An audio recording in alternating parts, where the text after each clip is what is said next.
इन सब के बीच महागठबंधन की बैठक होती है और इस बैठक में यह तय होता है कि तेजस्वी और राहुल गांधी अब बिहार यात्रा पर निकलेंगे, यानी जो चुनावी कैंपेन होगा वो दोनों साथ मिलकर करेंगे। तो इस जो साथ में कैंपेन होगा इसके जरिए कौन किसको मजबूत करेगा, इस पर भी चर्चा होनी जरूरी है। राजीव जी, अब बिहार यात्रा पर निकलेंगे दो लाल, तेजस्वी और राहुल गांधी, बिहार की जनता को साधने के लिए कौन किसको मजबूत करेगा इस यात्रा के जरिए, किसका वोट बैंक मजबूत होगा? देखिए आसिया जी, बिहार में आपको याद होगा कि उत्तर प्रदेश में जब जिस समय समाजवादी पार्टी और कांग्रेस चुनाव लड़ रही थी तो बड़े बड़े बैनर, बड़े बड़े पोस्टर, होर्डिंग, कटलेट सब लगाए गए थे और उसमें लिखा गया था यूपी के दो लड़के। अब देखिए, चूंकि बिहार के तो राहुल गांधी हैं नहीं, लेकिन तेजस्वी यादव तो बिहार के हैं, तो आप यह कह सकते हैं कि यूपी के दो लड़के बिहार में दो लड़के, या बिहार के हैं नहीं लेकिन बिहार में जो दो लड़के हैं वो अब विधिवत महागठबंधन की कमान को संभालेंगे और एक बागडोर जो है वो राहुल गांधी के हाथ में होगी और एक बागडोर जो है वो तेजस्वी यादव के हाथ में होगी। और मैं आपको याद दिलाना चाहूँगा कि 2020 में जब बिहार में चुनाव हो रहा था तो उस समय रोहतास में राहुल गांधी का प्रोग्राम था और जब तेजस्वी यादव गए थे तो राहुल गांधी ड्राइविंग सीट पर बैठे हुए थे, लेकिन जब तेजस्वी यादव जाते हैं तो फिर तेजस्वी यादव ड्राइविंग सीट पर खुद बैठ जाते हैं और राहुल गांधी को बगल के सीट पर बैठाते हैं। यानी कि एक मैसेज देने की यह कोशिश की गई थी कि राहुल जी, ये बिहार है जहां पर ड्राइविंग सीट पर तेजस्वी ही बैठेगा और आप बगल के सीट पर बैठिए। हालांकि उसके बाद काफ़ी वो खबर चली भी थी, काफ़ी सुर्खियां बटोरी थी वो खबर। तो कल महागठबंधन की जो बैठक हुई है उस बैठक के बाद जो प्रेस कॉन्फ्रेंस किया गया उसमें विधिवत तेजस्वी यादव ने कहा है कि राहुल गांधी के साथ मिल करके अब बिहार में वो एक यात्रा पर निकलेंगे। ये चुनावी यात्रा होगी क्योंकि आपको पता है कि आज 31 जुलाई है, कल 1 अगस्त है और कल से मात्र 3 महीने का वक्त जो है वो बच जाएगा। अगस्त, सितंबर और अक्टूबर, लास्ट नवंबर, फर्स्ट वीक में चुनाव आयोग ने कहा है कि भाई बिहार में चुनाव कराया जाएगा और तिथि जल्दी घोषित की जाएगी। तो ऐसी स्थिति में आपके पास 90 दिन का समय बचता है। तो इन 90 दिन में अगर 243 विधानसभा में तेजस्वी यादव और राहुल गांधी साथ जाते हैं तो निश्चित तौर पर इसका रिजल्ट अच्छा होगा आसिया जी। चूंकि देखिए, राहुल गांधी और तेजस्वी तो पूरी तरीके से युवा है, राहुल गांधी भी खुद को युवा ही मानते हैं, हालांकि 54-55 साल उनकी उम्र हो गई, लेकिन उसके बावजूद वो भीषण कड़ाके की ठंड में भी टी शर्ट पहन करके निकलते हैं और देश को यह बताने की कोशिश करते हैं कि भाई वो पूरी तरीके से युवा है। तो राहुल गांधी और तेजस्वी यादव अगर साथ निकलते हैं तो कांग्रेस और आरजेडी का जो विजन है वो एक साथ जनता के बीच में रखा जाएगा। और चूंकि आपको ये पता है कि राहुल गांधी तो नेशनल लीडर हैं, तेजस्वी यादव की भी लोकप्रियता बिहार में बहुत ज़्यादा है, तो उसका इम्पैक्ट जो है वो इस चुनाव में पड़ सकता है। हालांकि एनडीए भी अपने स्तर से कई रणनीति बना रही है, कई रणनीतियां तय कर रही हैं। देखिए, डेली अगर आप जब सुबह हम लोग यहाँ उठते हैं तो वो देखते हैं कि ट्विटर पे अचानक एक ट्वीट आता है नीतीश जी का और जिसकी सैलरी रहती है 1000 रुपये उसकी सैलरी बढ़ जाती है 4000 रुपये। अचानक खबर आती है कि बिजली जो है वो अब आपको फ्री मिलेगी।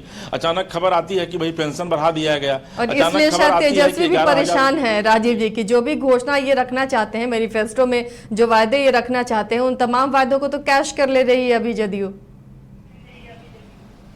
नहीं, देखिए आशा जी, आप झारखंड की बात कीजिए, अभी झारखंड में आप हैं भी, झारखंड में जो चुनाव हुआ है उसमें बीजेपी ने मुख्यमंत्री जो हेमंत सोरेन है उनकी योजनाओं, मैया बहन योजना को लेकर के बीजेपी ने भी एक योजना की चर्चा की थी, लेकिन हेमंत सोरेन को वहां जबरदस्त सफलता मिली। उसके पीछे की वजह ये मानी जाती है कि जो भी पार्टी सत्तारूढ़ पार्टी है, जो सत्ता में बैठी हुई है, उसके पास पावर है, वो तुरंत किसी भी चीज को का ऑर्डर वो करते हैं और फिर उसका एग्जीक्यूशन हो जाता है, कैबिनेट में बुलाया जाता है। तो मुख्यमंत्री तेजस्वी यादव ने जो बातें कही थी पहले, उन तमाम चीजों का एग्जीक्यूशन अब नीतीश कुमार कर रहे हैं और कैबिनेट करते हैं और तुरंत उसको ऑर्डर कर देते हैं। तो इसीलिए लड़ाई बिहार में अब काफी दिलचस्प है। हालांकि अगर आप कुछ दिन पहले की बात करेंगी, पीछे की बात करेंगी, तो आप देखेंगे कि उसमें जो लोगों का मिजाज था वो कहीं ना कहीं से तेजस्वी के प्रति था कि तेजस्वी यादव युवा है, वो बेहतर काम कर सकते हैं। लेकिन पिछले 1 महीने में या फिर पिछले 20 दिन में कई ऐसे बड़े बड़े फैसले लिए गए हैं नीतीश कुमार के द्वारा, जिस फैसले का सीधा असर जो है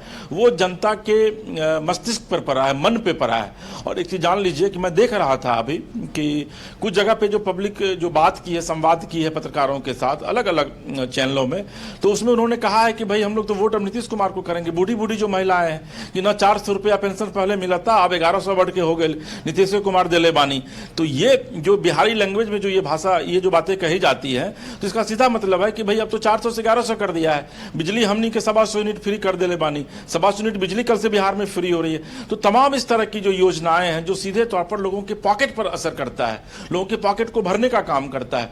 तो अगर आपके पेट भरे रहेंगे तो आप उसी को वोट दीजिएगा जो आपके पेट को भर रहा है। तो ये नीतीश कुमार ने ऐसी कई योजनाओं की सौगात बिहार वासियों को दी है, जिसका आने वाले दिनों में आपको सीधा असर देखने को मिलेगा। यही वजह है कि तेजस्वी यादव भी एक नई स्ट्रेटेजी बना रहे हैं, जिस स्ट्रेटेजी के तहत बिहार में दो लड़के मिलकर महागठबंधन के चुनावी। तो क्या राजीव जी, काफी समय से आप बिहार की राजनीति को कवर करते रहे हैं, ऐसे कई चुनाव आपने देखे, लगता है इन यात्राओं का फायदा होता है, चुनावी नतीजों में दिखता है फायदा होता? देखिए सर जी, 98 से मैं पत्रकारिता मतलब उसमें मैं यंग था, पत्रकारिता में मैं आ ही रहा था, सीख रहा था। तो अभी तक लगभग मैंने 5-7 चुनाव निश्चित तौर पर कवर किया है। देखिए, घोषणाओं का असर तो होता है जी, आपको मानना पड़ेगा, क्योंकि हम और आप अभी संवाद कर रहे हैं, हम लोग भी वोटर हैं, हम लोग भी जानते हैं। अब मेरे घर में हर एक महीने 7,000-8,000 की बिजली जलती है गर्मी के महीने में। अब 700 यूनिट अगर बिजली फ्री हो रही है तो मुझे पूरी उम्मीद है कि ठंड जो हमारा ऐसे ही निकल जाएगा। तो ठंड में अगर हमारा 1,000-2,000 रुपये खर्च होता है बिजली पर, तो वो कम से कम खर्च नहीं होगा। तो निश्चित तौर पर मैं बहुत बुद्धिजीवी अगर खुद को समझता हूँ, तो मेरे घर के जो लोग हैं वो विरोध कर देंगे, वो कहेंगे नहीं भाई मैं तो वोट करूंगी नीतीश कुमार को, मैं वोट करूंगा नीतीश कुमार को, क्योंकि बिजली फ्री कर दी है। यही स्थिति आपको याद होगा कि जब पेंशन स्कीम बिहार में उसका रिन्यूअल किया था, नीतीश कुमार ने रिवीजन किया था, तो उसके बाद हमारे सहयोगी अलग अलग जगहों पर जाकर के पब्लिक के साथ वर्कशॉप किए थे, पब्लिक के साथ बातचीत की इन लोगों ने की थी। तो पब्लिक का सीधा मिजाज था। एक जगह पर जब ये लोग गए थे जहां कैंप लगा हुआ था, मुझे याद है किसी जिले में, तो वहां पर पिता पुत्र सब लोग थे, पोता भी था साथ में। तो पिता के तो चेहरे पर खुशी थी, पुत्र के भी चेहरे पर खुशी थी कि मेरे माता और पिता दोनों को मिला करके अब घर में 2,200 रुपया पेंशन आएगा, जो पहले 800 रुपया आ रहा था। तो आप अंदाजा लगाइए कि लोगों की खुशी की क्या सीमा है कि भाई जिसके यहाँ 800 रुपये आ रहा था, उसके यहाँ 2,200 रुपये आप देना शुरू कर दिए और सीधे तौर पर तिगुनी राशि आप दे रहे हैं। तो निश्चित तौर पर वो आपको वोट करेंगे ही। अब उनके यहाँ बिजली फ्री हो जाएगी। अब सबसे तो दिलचस्प ये है आसिया जी कि अगर आप सिर्फ कमर्शियल मीटर को छोड़ दीजिए, कमर्शियल बिजली को छोड़ दीजिए, तो तमाम लोगों को बिजली फ्री मिलेगी। जो लोग अपर क्लास में हैं उनको भी बिजली फ्री मिलेगी। राजीव जी, ये फ्री का फायदा तो होगा। चलिए, हमने झारखंड में भी देखा कि मैया सम्मान योजना की राशि जो बढ़ाई गई उसका फायदा हुआ, लेकिन जो यात्रा पर तेजस्वी और राहुल निकल रहे हैं, ऐसी यात्राओं का कितना असर होता है? देखिए आशा जी, यात्राओं का मुझे नहीं लगता है कि इस बार बहुत ज्यादा असर होगा, क्योंकि एनडीए की जो स्ट्रेटेजी है, एनडीए की जो पॉलिसी है, उस पर ये यात्रा बहुत ज्यादा भारी मुझे नहीं लगता है कि ये पड़ता दिख रहा है। आप आज देखिए, आज सुबह की खबर है कि 11,000 रुपये जो है वो महिला सेविका और सहायिका को दिया जा रहा है सिर्फ स्मार्ट मोबाइल खरीदने के लिए। अब अंदाजा लगाइए कि जो छोटा मोबाइल लेकर वो लोग चलती थी, उनकी राशि 1,000 से बढ़ा करके 3,000 कर दी गई है। युवाओं को पेंशन दिया जा रहा है विधिवत, अब जो आज तक बिहार में नहीं दिया गया था, 2,500 और 4,000 और 6,000 रुपये। तो इसका असर मुझे नहीं लगता है कि आप यात्रा कितना भी कर लें। हाँ, आप यात्रा करने के बाद अगर आप ये कहेंगे कि भाई मेरी सरकार आएगी तो हम 10,000 कर देंगे, हम 500 यूनिट बिजली फ्री कर देंगे, तो हो सकता है कुछ इंपैक्ट पड़े।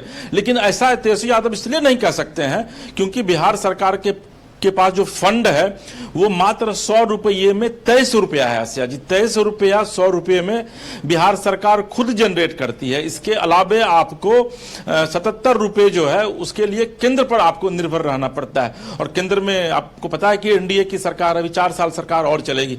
तो ऐसी स्थिति में अगर ये वादा भी करेंगे तो फिर ये वादे को फुलफिल कहां से करेंगे? और एनडीए इसी मुद्दे को लेकर के भारी पड़ेगी कि भाई हमारी तो सरकार वहां भी है, डबल इंजन की सरकार यहां भी है, और आप लोग फिर बनाएंगे तो डबल इंजन की सरकार होगी, तो हमको तो बहुत लाभ मिलेगा। जबकि राज्यांश और केंद्रांश को अगर आप देखेंगे तो उसमें बहुत ह्यूज डिफरेंस होता है। लेकिन उसके बावजूद मोदी गवर्नमेंट जो है वो कई स्टेप आगे बढ़ करके बिहार सरकार को भी फिलहाल मदद कर रही है, ताकि बिहार जो है वो विकासशील से विकसित प्रदेश की तरफ जा सके।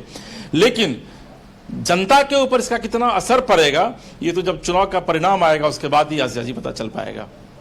चलिए, तो ये बिहार की राजनीति है और देखिए यहाँ की जनता बहुत समझदार है और सोच समझकर ही अपने नेता को चुनती है और उसका चुनाव करती है। उस पर हमारी नजर बनी रहेगी। शुक्रिया राजीव जी इस तमाम जानकारी के लिए।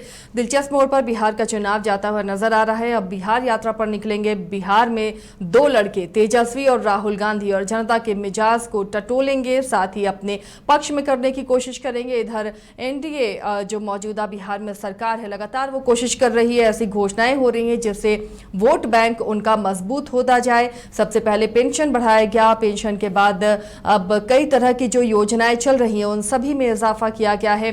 कई और घोषणाएं भी की गई हैं, युवाओं के लिए भी बहुत कुछ किया गया है। तो ऐसे में अब जो विपक्ष है, जो महागठबंधन की पार्टियां हैं, वो भी अपने तरीके से रणनीति बना रही हैं ताकि चुनावी मैदान में मजबूती के साथ वो दावेदारी कर सकें।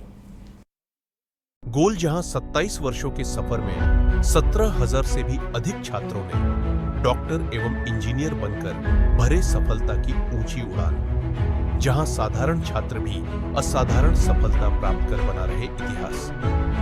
दूरदर्शी शिक्षाविद श्री विपिन सिंह के मार्गदर्शन में मेडिकल एवं इंजीनियरिंग के लाखों छात्रों के लिए आशा की किरण के रूप में गोल्ड रिजल्ट फैक्ट्री।